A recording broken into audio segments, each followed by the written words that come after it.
puisque je ne comptais pas m'adresser à l'adjointe à la mémoire dont je salue l'action, chère Rosalie, mais à l'adjointe aux finances, chère Rosalie. Néanmoins, au sujet de cette délibération, donc, nous sommes tous d'accord, notre arrondissement possède une histoire aussi riche qu'elle peut être méconnue du grand public. Et je pense que chaque année, nous tous, autour de cette table, nous en apprenons un petit peu plus. Il y aurait tant à dire et tant à faire qu'une société d'histoire, pour reprendre les termes de l'association sur son site internet, apparaît comme nécessaire pour faire vivre une histoire de proximité, idem, même référence.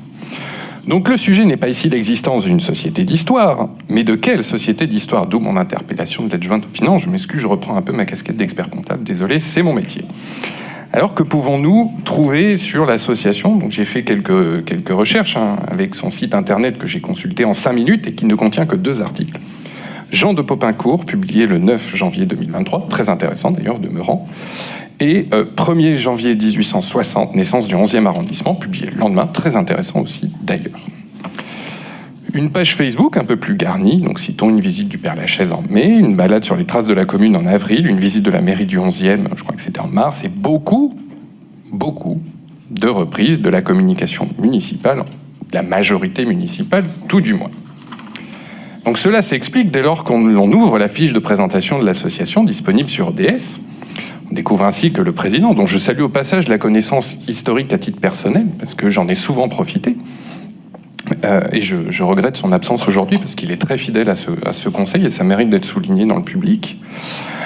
Et que le secrétaire général sont tous deux d'éminents membres de la section PS du 11e arrondissement et référencés comme tels sur le site internet de la Fédération socialiste de Paris.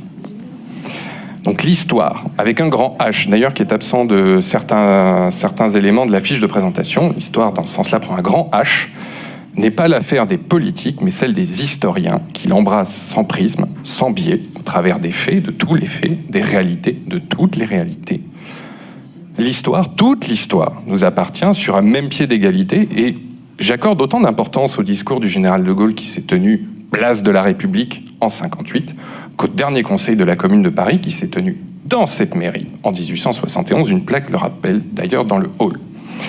Donc, ce mélange des genres entre politique, dont ce n'est clairement pas le rôle, et histoire nous gêne, notamment à l'aune de l'utilisation responsable des impôts parisiens. C'est pourquoi nous voterons contre cette délibération.